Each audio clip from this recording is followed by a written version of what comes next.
Oh, yeah, jeez. Yeah, they eat that.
Welcome to the Buddhist Temple of Toledo. Please be seated for liturgy and turn in your liturgy books to page 2.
Nikaya 3 Refuges. Buddham Saranam Gacchami. Buddham Saranam Gacchami. Dhammam Saranam Gacchami. Dhammam Saranam Gacchami. Sangham Saranam Gacchami. Sangham Saranam Gacchami. I take refuge in Buddha. I take refuge in Buddha. I take refuge in Dharma. I take refuge in Dharma. I take refuge in Sangha. I take refuge in Sangha.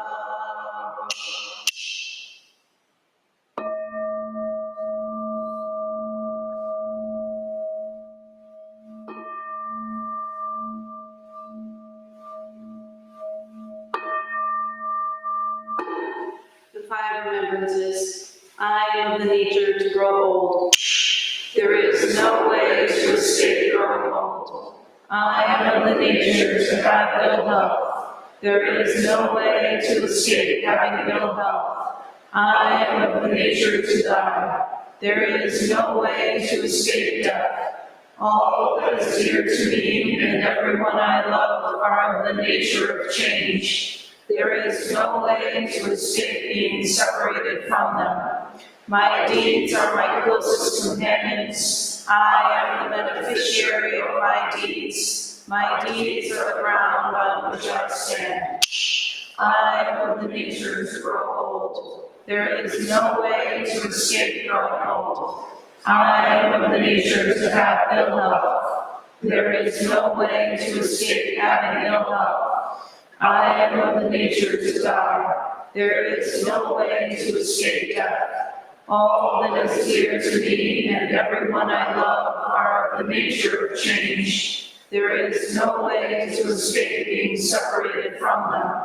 My deeds are my closest companions. I am the beneficiary of my deeds. My deeds are the ground on which I stand. I am of the nature to grow old. There is no way to escape growing old. I am of the nature to have ill health. There is no way to escape having ill health. I am of the nature to die. There is no way to escape death. All that is dear to me and everyone I love are of the nature of change. There is no way to escape being separated from them. My deeds are my closest companions. I am the beneficiary of my deeds. My deeds are the ground on which I stand. This precious human life, rarely encountered, is easily lost. Now that I have life and opportunity, may I practice the Dharma wholeheartedly.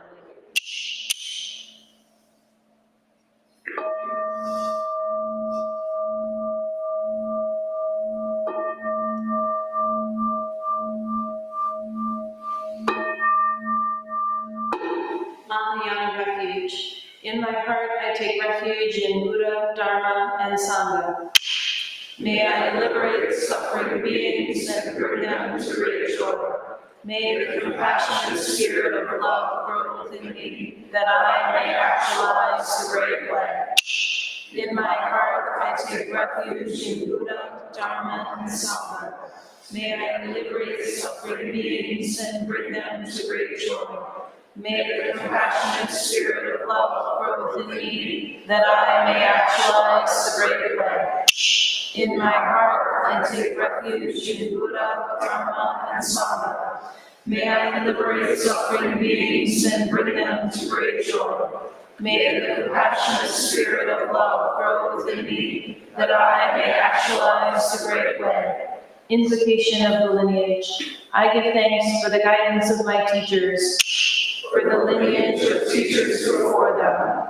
I give thanks and offerings for their devoted practice of generosity, moral discipline, patience, joyful effort, concentration, wisdom, skillful means, unshakable vow, spiritual powers, and awakened awareness for my benefit. May their years of life be lengthened, may their vows be completely realized, and may I cultivate these perfections with their guidance. 7 practices of the Bodhisattva. I bow down in body, speech, and mind. I offer the best I have to give, both real and imagined, to fill the space between us. I regret and purify all transgressions. I rejoice in all virtues. I request you to remain until total enlightenment. I request wise and compassionate guidance. I dedicate my merit for the sake of all beings, generating love and compassion. May all sentient beings be free from clinging and hatred, being close to some and distant from others. How wonderful it would be. May this be accomplished. I will free them from clinging and hatred. Bless me to accomplish this. May all sentient beings enjoy happiness and the causes of happiness. How wonderful it would be. May this be accomplished. I will bring them happiness and the causes of happiness. Bless me to accomplish this. May all sentient beings be free from suffering and the causes of suffering. How wonderful it would be. May this be accomplished. I will free them from suffering and the causes of suffering. Bless me to accomplish this. May all sentient beings have the joy that has never known suffering. May they be free from clinging, hatred, jealousy, miserliness, doubt, pride, wrong view, ignorance, and dualistic thoughts. How wonderful it would be. May this be accomplished. I will bring them to this state. Bless me to accomplish this. Please stand for the Heart Sutra on page 8 of your liturgy book. Page 4.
Great Prajna Paramita Heart Sutra.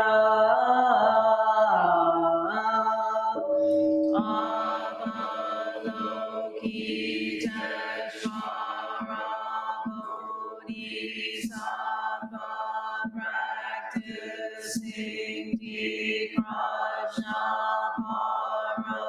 Paramita clearly saw that all 5 skandhas are empty, transforming all suffering and distress. Shariputra form is no other than emptiness, emptiness than form. Form is exactly emptiness.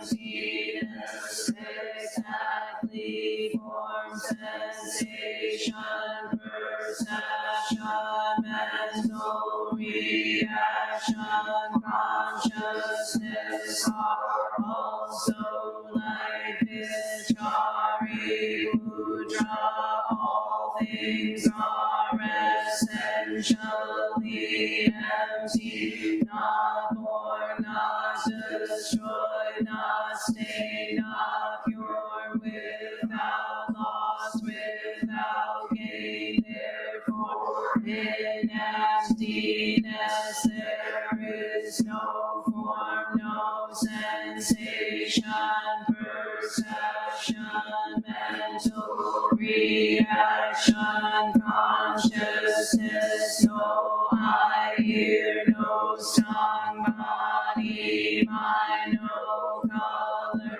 sound, smell, taste, touch, object of thought, no seeing, and so on, to no thinking, no ignorance, and also no ending of ignorance, and so on, to no old age and death, and also no ending of old age and death, no suffering, cause of suffering, cessation, path, no wisdom, and no attainment, since there is nothing to attain. The Bodhisattva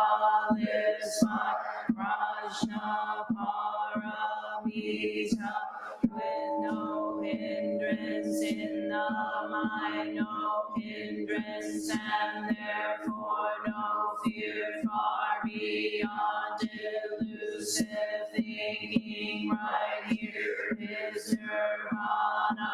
All Buddhas of past, present, and future live by Prajnaparamita, attaining Anuttara Samya Sambodhi. Therefore know that Prajnaparamita is a great sacred mantra, the great vivid mantra, the unsurpassed mantra, the supreme mantra, which completely removes all suffering. This is true, not mere formality. Therefore set forth the Prajnaparamita mantra, set forth this mantra and proclaim Gate Gate Para Gate Parsam Gate Bodhisvaha Gate Para Gate Parsam Gate Bodhisvaha Gate Para Gate Parsam Gate Bodhisvaha.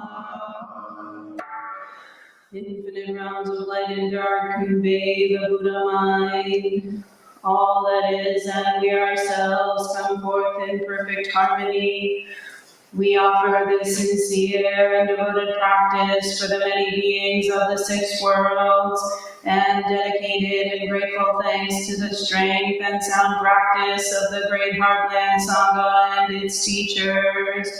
May our virtuous actions be clear from all interferences, and may our vows be fully realized. We especially dedicate these merits to Stephen, Christine, Mary, Jane, Sandra, Emma, Mike, Art, Joe, Hazel, Soke, Roger, Debbie. May they have peace and healing.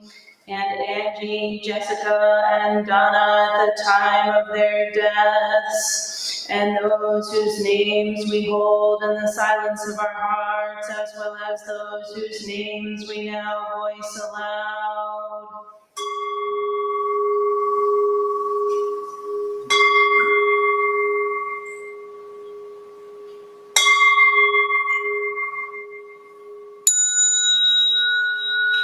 May we live in perfect peace with Buddha Dharma, and may we realize the Buddha way together.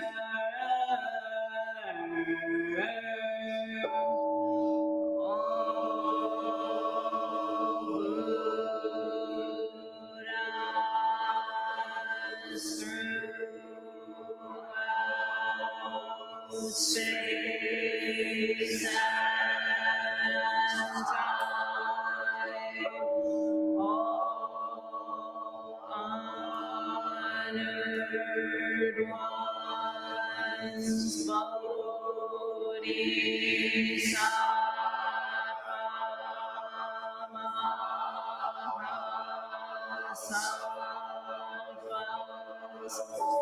wisdom beyond wisdom, Mahaprajna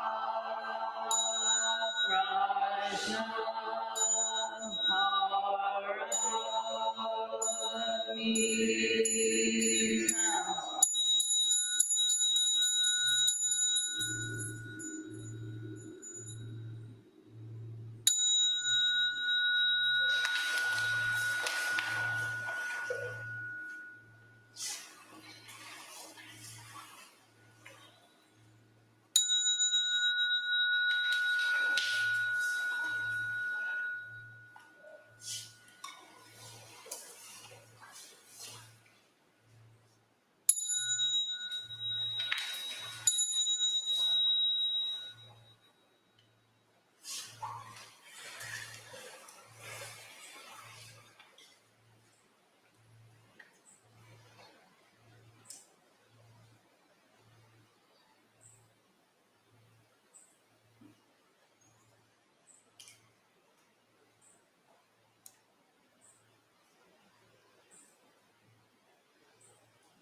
Please prepare for zazen.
At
the sound of the clappers, first and third rows turn to the right, second and fourth rows turn to the left.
We will now recite the Song of Covenant on page 8 of your liturgy book.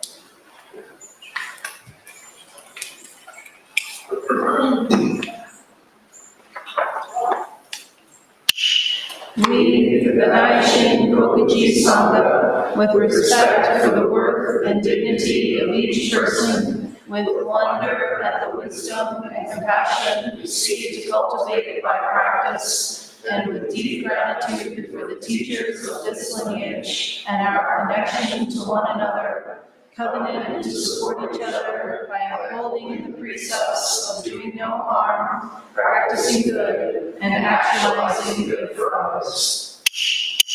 Please be seated for today's talk. You can turn and face the front so that you can see the speakers.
is rarely encountered even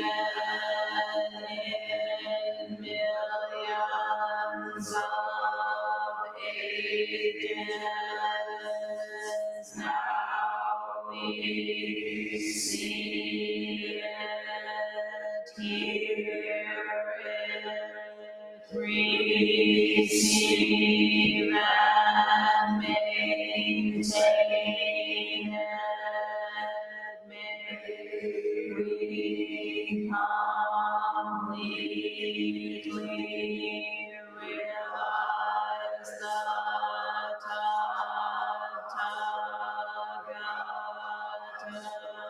Tathagata's true meaning.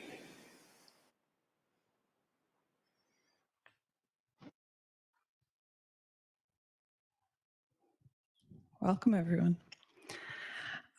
My name is Enmei. I've been asked by the teachers to give some reflections on my work with the precepts since doing Jukai. I did Jukai back in 2013, so it's been 11 years, which is actually longer than the amount of time that I had belonged to the Sangha before taking them. I joined the Sangha in 2004, so I'd been a member for 9 years, and more time than that has passed again already, which actually kind of seems a little amazing to me. So what I did was to kind of get ready for today was to think about those letters, right? Those letters to your future self that we've all been asked to write when we're preparing for Jukai, because they're about, well, obviously your future self, which I am, the future self to that person back in 2013. But also, they're letters of encouragement, right? They're letters of trying to kind of strengthen your future self and give yourself some hope when you're struggling, when those precepts aren't kind of working out the way that you thought that they would. And I have a bunch of notes here. I promise not to stick to them too much.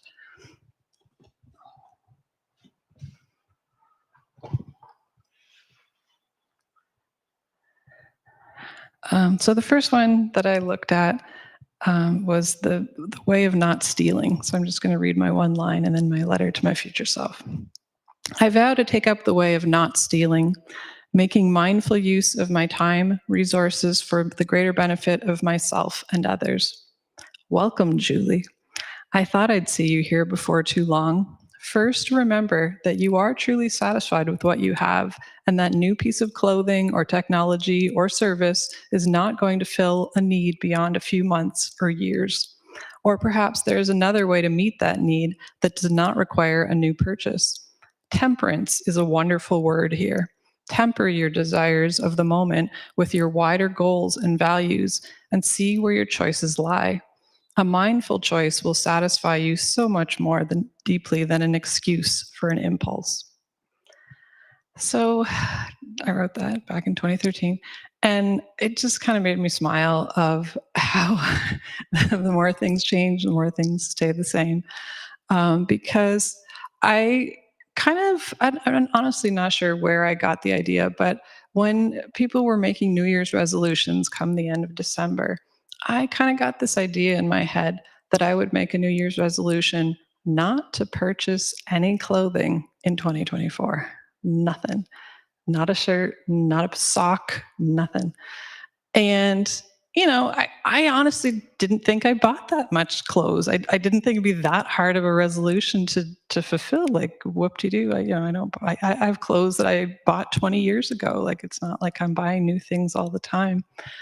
But what really, was kind of surprising, amazing to me was not so much the monetary savings of not buying clothing, but the time savings. I spent a tremendous amount of time browsing before 2024. I go to one of those grocery stores where to get at the food, you kind of have to do a circle around the clothes in the middle. There's like this, multi-service shop. And I guessed before now, I was very much in the habit of, oh, what's on sale? Oh, this is on clearance. Oh, is that in my size? Do I like that color? There was a whole heck of a lot of that going on that once I made that resolution, I didn't need to do it, right? So why waste the time? So I've been very privileged to be a part of the Jukai preparation process. And so I've gotten to hear some of our initiates over the years talking about not only stealing, as in like, financial resources kind of thing, but just time resources. And so that was a big eye opener for me, of how ways in which I didn't even realize I needed to practice the precepts. And oh, yes, I do. Very much I do. Um, so that was one of them that I wanted to go through. I wanted to also, I'm just going to flip a page here. Hang on.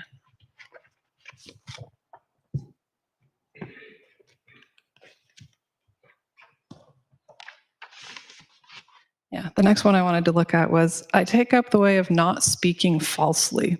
I will be more honest with myself about my inner thoughts and let that honesty guide me to greater compassion in my dealings with others. Hi, Julie. Either you are reading this after crying yourself silly or while fighting the urge to.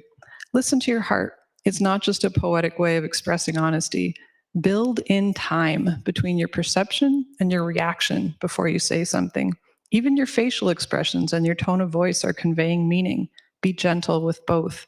There is no greater gain in arguing something to death.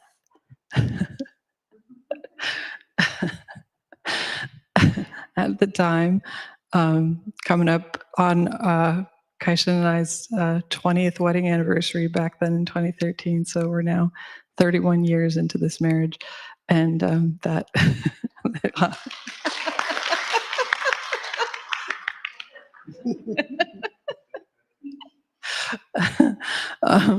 That precept is so valuable in a marriage, of knowing, not to speak falsely, certainly, but knowing when not to speak at all, when to just hold your tongue, right? What, the value, the deep value of silence. I'm pretty sure, again, I have gotten to be a part of the transcript editing, that book that the teachers have put together for us about the precepts. And I think in there, there's lines about checking before you say something. Is it timely? Is it necessary? Right? Just because something is true doesn't mean it needs to be said right now. And that is just, I don't know, it's just super valuable to me. It's something that I need to kind of remind myself of, to do things well, to do things in a way that I want to do them anyways, ways that I mean to do them. So that also, I think before I let go of this precept and move on to another one, is back in 2013, I did not have the word gaslighting in my vocabulary. That did not really come into my cultural vocabulary till maybe, I don't know, 2016, 17, something around there. And it really kind of put a frame on something that I didn't have before. I was raised in a very passive aggressive household, and come to learn that Kaishan was also raised in an extremely passive aggressive household. And so what we considered normal growing up maybe wasn't the most healthy way to go about things. And so this concept of gaslighting, of like twisting, kind of like retro, what do they call it? Retconning, I think, like changing what happened in the past to make you look good, right? I'm like, do I do that? Right? Is that something that I do? Like it gave me a reason, or a new way of looking at things that I didn't have back when I wrote these precepts. Just another kind of, I don't know, side note.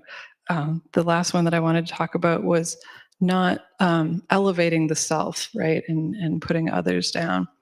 Um, Kaishan and I lived with his mom for one summer when we had moved from one city and hadn't yet found a house in the new city that we were moving to. And so we were living with her. And he wasn't around. I don't know if he had gone to bed or something, but it was just me and his mom talking. And I was talking about a decision that I had made. And I said, well, I wasn't sure if that was the right decision or anything like that. And I asked my mom about it, but my mom, she just thinks everything I decide is right because I'm the one who decided it.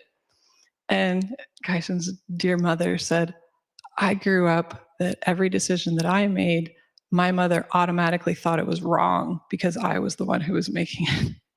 And so to kind of realize, not everyone has your background, not everyone has you know, your framework. They don't have your way of thinking about things. So I'm constantly tripping up on the precept of not elevating the self because I was raised to think you're the best. And that's just like kind of like the baseline. Um,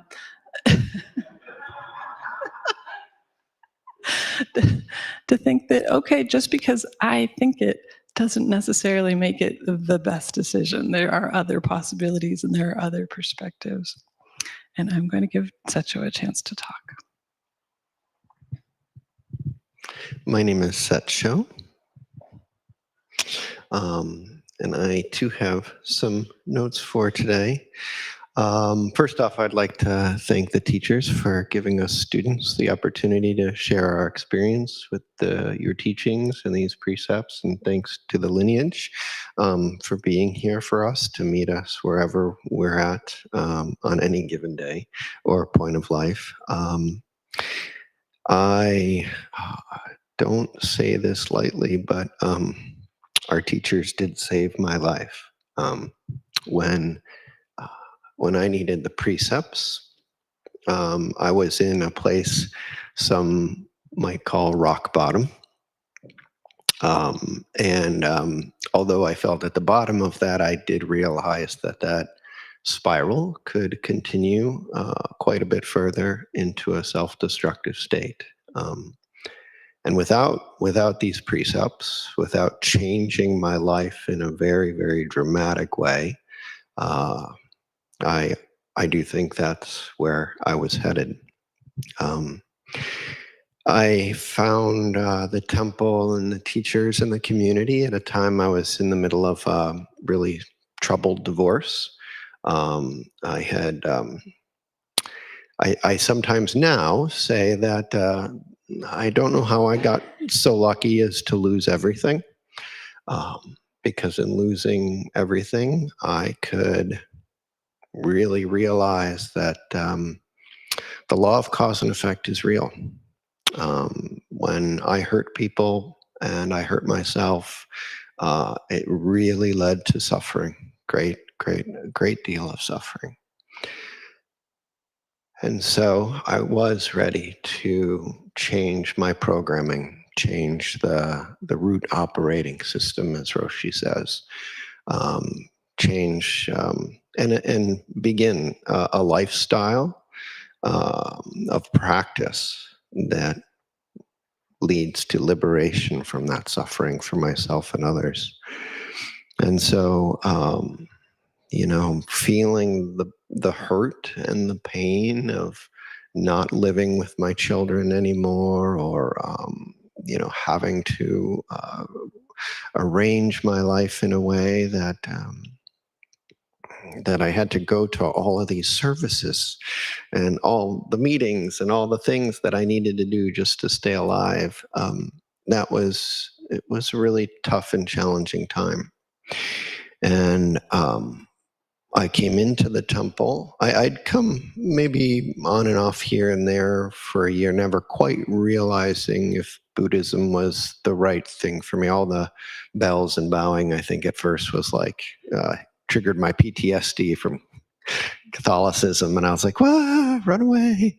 But then when I realized, mostly because our teachers would speak and anything they'd say was like, how do they know me? Why are they're speaking directly about me in my life? They don't know me. But they did.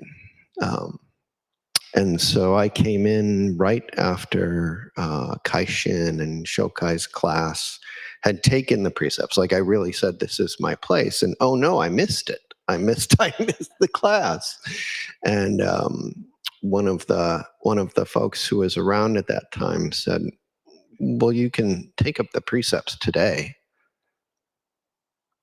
Oh, yeah, I guess I could. I don't need a ceremony or to sew the Raksu, to do that. And so that day, I started reading the precepts every day and trying to. At the time, I was doing something called a daily inventory, and I utilized this book. This is our old spiral-bound book that has the short recitation precepts.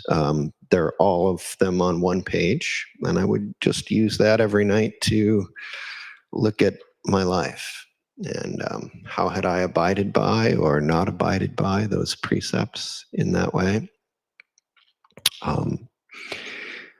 And, there was a struggle of concept of precept and then practice of precept.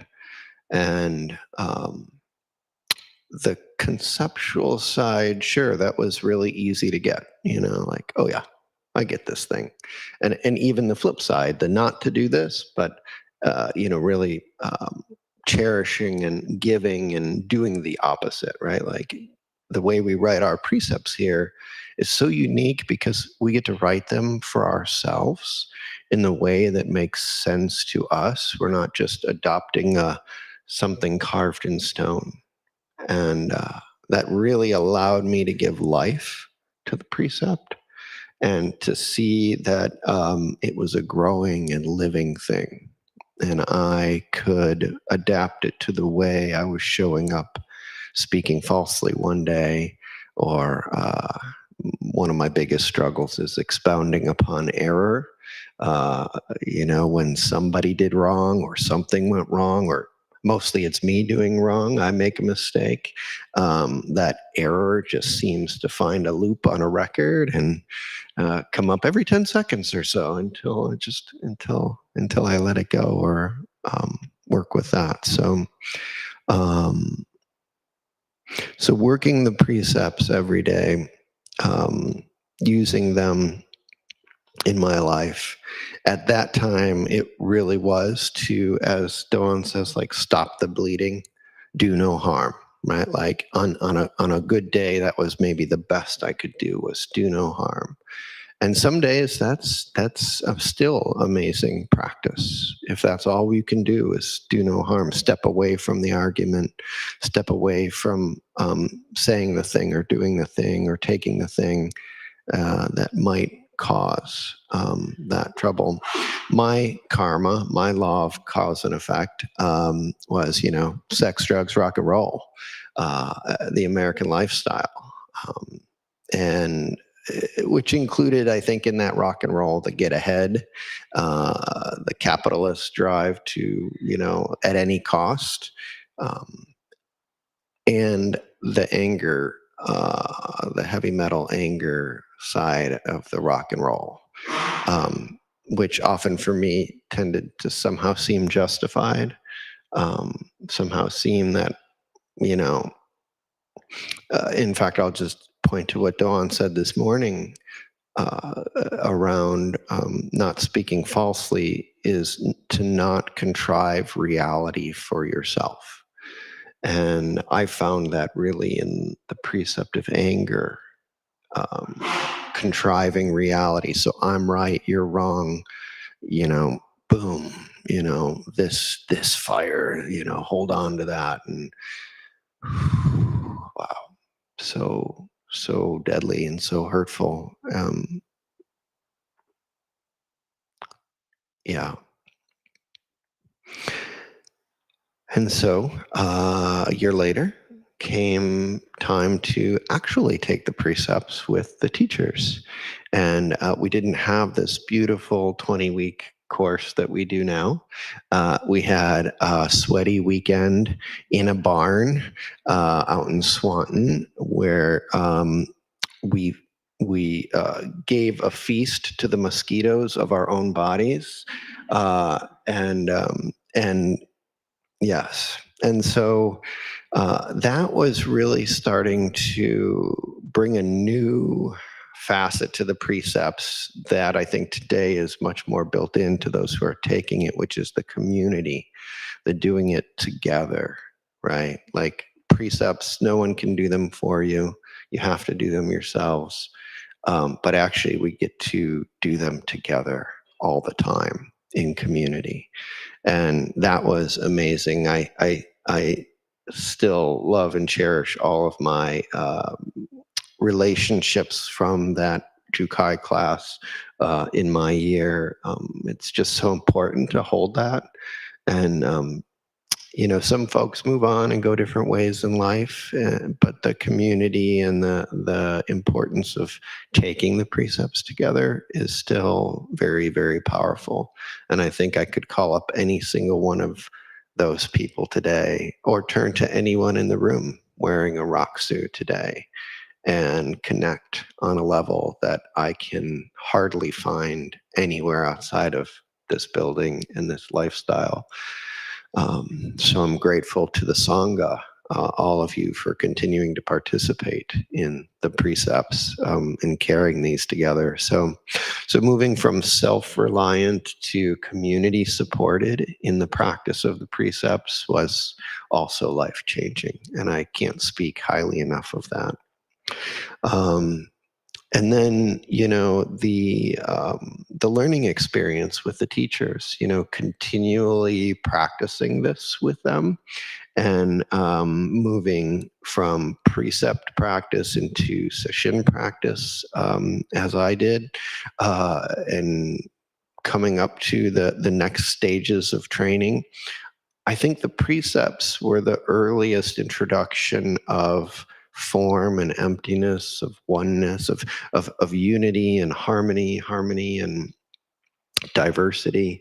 They're really written in through every precept. In fact, I heard someone this morning kind of really starting their precept in that way. So it's wonderful to see. And so I had a little bit of drama. I might be a little bit of a dramatic person. Maybe, just me. I'm just saying it's possible. And I remember the thunderstorm during one of our vows that was raging as we're in the barn, like it's pouring rain. You can hardly hear the person speaking. There were no microphones in the barn. You just had to project, and in the middle of my recitation of my precept, I got up and killed the light. And we listened to the rain. And it was, I don't know. I felt like I was taking the Dharma. I was taking what I'd learned, and I was like embodying it a little bit more. And yeah, that was unique, and that was really beautiful, because the teachers didn't say, "What the heck was that?" They instead they were like, yeah, and I needed to be seen in that way. So thank you. And then, Satcho, turn the lights back on, please. So 5 minutes left. Do I have time for one more story? Sure. So then comes the Dharma name, and my name is Satcho, which means snowflake. And some of you may not have heard the story. Others know it's quite practiced. And so, the Dharma name is something you get when you take the precepts, and the teachers see in you, or intuit, or see, something that you can aspire to, or something that's already there, maybe a little bit of both. And months and months before the precepts, I was at a February session, and we were expecting a big crowd of like 10 people, right? At that time, 10 or 12 was like a big session. Anyway, we got snowed in, so there was like 4 or 5 of us, and in the middle of this snowstorm, it's like the kind of quiet that you only get when you're surrounded by that much snow. Rinson says from the high seat, "Every snowflake lands exactly where it does. How could it not?" And like just working through my divorce. I wanted to be somebody else, anywhere else, not me, And there I was, right where I'd landed, not somewhere else, just right here. And so, a couple months later, doing sponsorship for recovery, I told some guy who was like, "I don't want to be here." I'm like, "Listen here, snowflake, you're right where you're supposed to be." And then I bragged about that story to Roshi. Whoops. So come Jukai, right? They're giving out Dharma names, and this one is Dragon's Breath, and this one's Lion Heart, and you are Snowflake.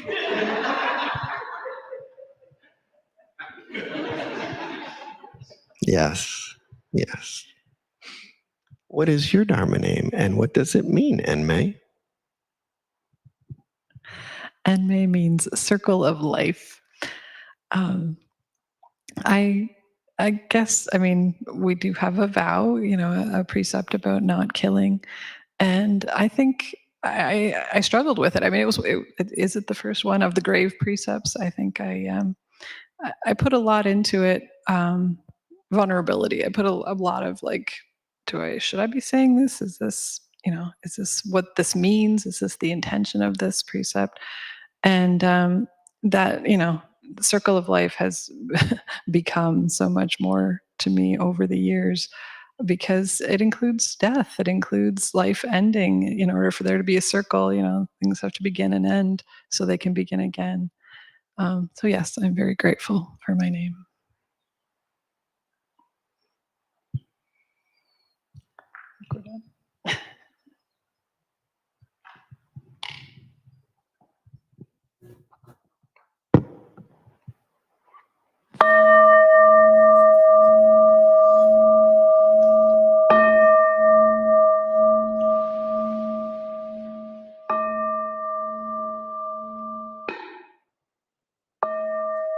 Beings are numberless.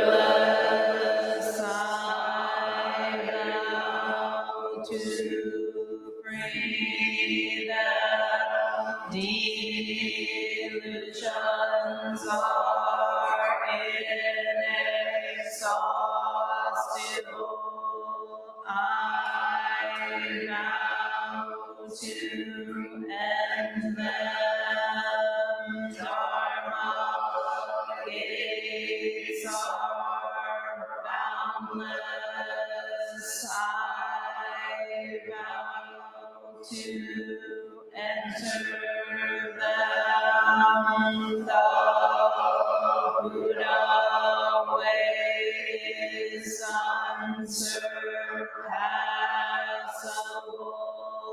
I vow to embody it. Beings are numberless. I vow to free them. Delusions are inexhaustible. I vow to end them. Dharma gates are boundless. I vow to enter them. The Buddha way is unsurpassable. to embody it. Beings are numberless. I vow to free them. Delusions are inexhaustible. I vow to end them. Dharma is our boundless. I vow to enter them. The Buddha way is unsurpassable. I vow to embody it.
Thank you all for coming today. That concludes our service, and we're going to go ahead and turn off the AV.